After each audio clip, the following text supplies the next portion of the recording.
Okay, hello Africa, how are you doing?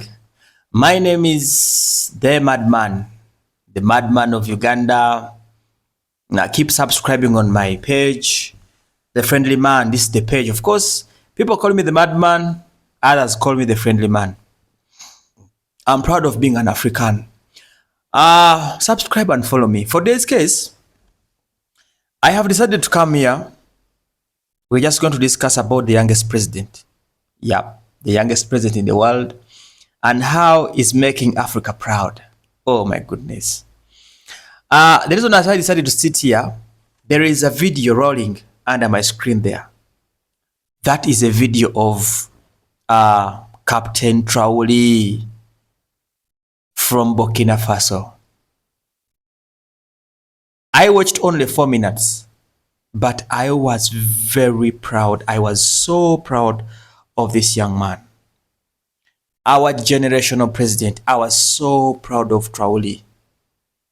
I've never enjoyed an African president's speech like the way I'm enjoying Traore speaking. I wish, as the madman, I could be staying in Burkina Faso. Because the moment Traore starts speaking, you see a new African generation. You see another spirit of a real African leader.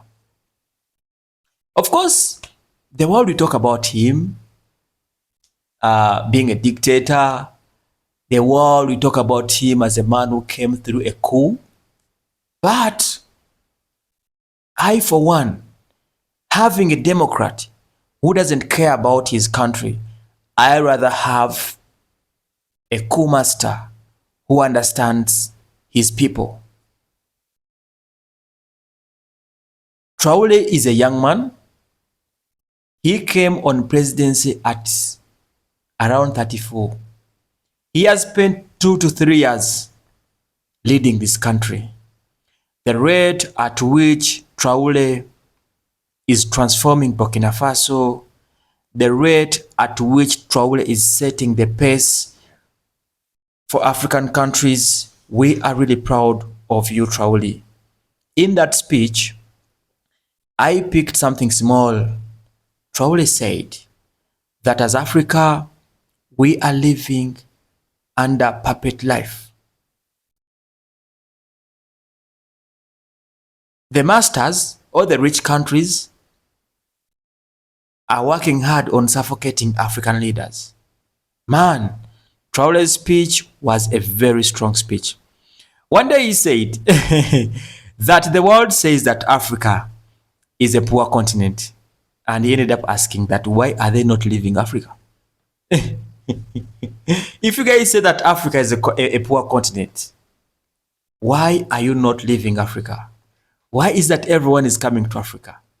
Why is that all the countries are fighting for spaces in Africa? Of course, Africa has been under scramble and partition for very many years, over 100 years. We have been ruled by Western world. They came directly, they scrambled for Africa, they ruled Africa. Later on, they granted us independence. But they've never given us independence. Why? We are living under the control of the Western world. Okay. But what pains me is that our own presidents in Africa, they are not focused on changing our African life. Why? It's only in Africa, like all the world problems, the worst problems are in Africa. People living in Europe, America, Canada, their problems, I think they are natural disasters. Seasonal problems, winter, too much sunshine, summer. This is what is disturbing the Western world. And they have managed to fight them. They are always creating solutions to their problems. If you go to Europe, they respect lives, even if it's one person. They will make sure that that one life is respected, which is not the case in Africa. Why? Why is it that Africa as if we are living in our own planet. No. Traore, Captain, the hope you're bringing in Africa, we are proud of you, brother. Keep preaching. For us, we stay in Uganda. Me, I come from East Africa. From Uganda, the best country in Africa, actually. But I respect too much Traore than even my president. Why? Because the guy is speaking my mind. The guy is looking on how I can live in a better Africa. You see? You see, in Africa here, we have funny problems. Do you know that traveling to Europe is easy than traveling in Africa? Guy, catching a flight from Uganda, let me say to Nigeria, is quite difficult than going to Dubai. I'm telling you. We are on one continent. We have lots of problems with border crossing. It's only in Africa here where they will ask you a lot of questions just to cross from one border country to another. Why is it in Africa we are not like Europe? Schengen. If someone is having a Schengen visa, you can move to different countries. People travel via trains. Someone can be staying in one country, let me say England, but is working in France. Are we together? And things are easy for them. Electric trains can travel just within few hours. But in Africa here, I've recently I was just going to Tanzania. They say that Tanzania is an East African community. Actually, we initiated the East African community to ease in some things like trade, ease movements, and what. But what pained me is that from Uganda to Tanzania, you are supposed to have a passport. Yet, one of the characteristics or terms and conditions in the East African community, that movement should be easy. If I have my Uganda national ID, I can move from Kenya to Uganda, Uganda to Rwanda, maybe Uganda to South Sudan. But I cannot move with my national ID from Uganda to Tanzania. Yet we have the same borders. They want me to have a passport or a temporary document. But why? So, allow me appreciate Captain Traore. At 37 years, you are showcasing the real leadership of Africa. You are showing the realistics of life. You are really teaching us on how to love Africa. You are giving us hope. Captain Traore from Burkina Faso, President. You have given an African youth hope. Because of you, we are super proud of you, sir. We believe that even our old presidents, you will show them what to do. Many of them have been ruling us, but they rule Africa just based on the controls of the Western power. Of course, we know Africa is poor. We still need assistance. We know. But we couldn't be poor if our leaders were focusing on helping their own people. We have all the minerals in this world. It's because of Congo, companies like iPhone, Apple are having resources. Because of Africa, we are seeing companies like Tesla managing to come over with cars.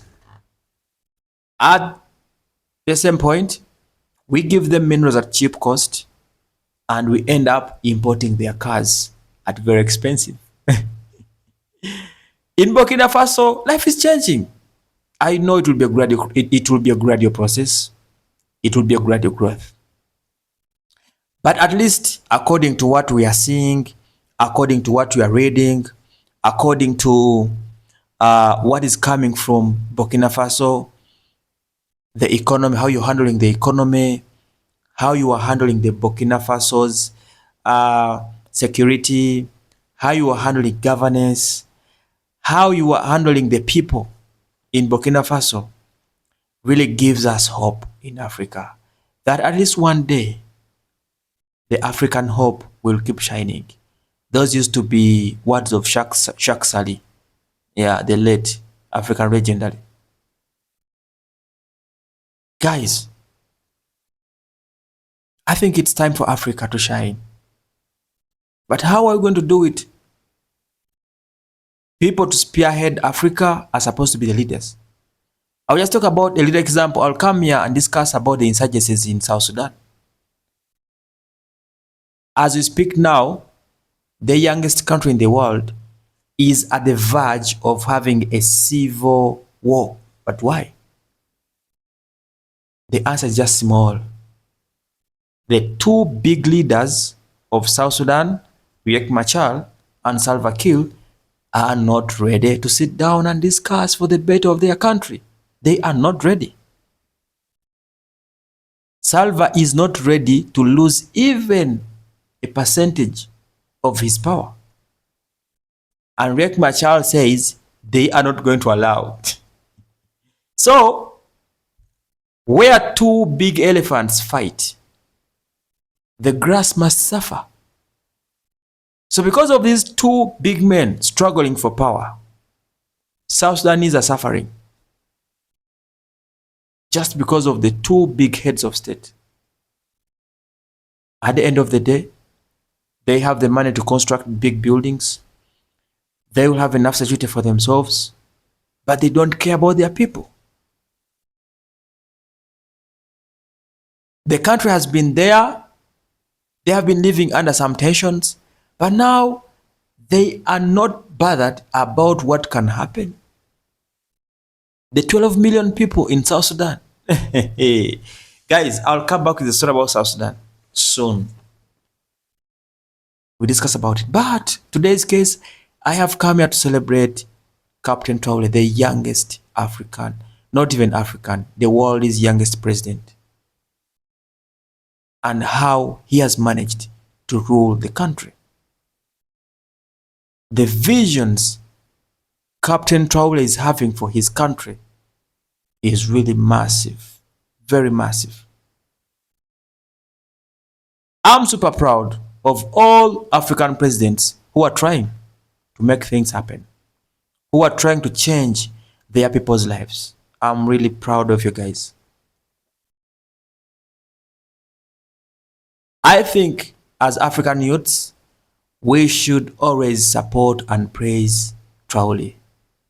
As an African youth, whenever you hear Captain Traore doing any press conference, having any speech, being it in French, being in English, guys, make sure you sit, listen, and memorize to Traore's words. I'm sure these few Traore words from Burkina Faso will shape, will change the African mindset. Traore, we believe in you. We keep praying for you. You have undergone 18 tests and trials of death. 18 times people have wanted to kill you, overthrow your government. But we believe the Almighty who has kept you for 2 years, 3 years, the Almighty who has been with you through all the wars you fight as a soldier since 2009 till now. We believe that Almighty will keep protecting you. We believe that Almighty will make sure you as Captain Traore, you keep raising the African flag. We believe that Traore, you will change the mindset of an African youth. I, as the madman, I don't miss any moment. The moment I hear Traore speaking, I make sure I watch your clips just because of the hope in your words. As Africans, we have been lacking that president who have hopes. We have a challenge in Africa here of presidents who don't want to leave power. They come when they are old, but they are not focused on anything. They don't care about what next. They care about their families. Traore, you are our African son. As an African youth, I'm super proud of Captain Traore. I believe for the meantime, for the time you will govern and lead Burkina Faso, I believe a lot will change. And I believe Africa will change. We want to see an Africa whereby moving is easy. I don't want to suffer, look for transport, air ticket, money for air ticket, and at the same time I start struggling with visa. Why should we have visas in Africa? Why? I think we should just move cross borders like the way we want. I know your country has still having many things to work on, but at least for the 3 years you've ruled the country, there is a lot of hope. And let us keep the African hopes alive. Those are words which the legendary Shak Sali used to speak from Straight Talk Africa. Guys, have a good time. Thank you.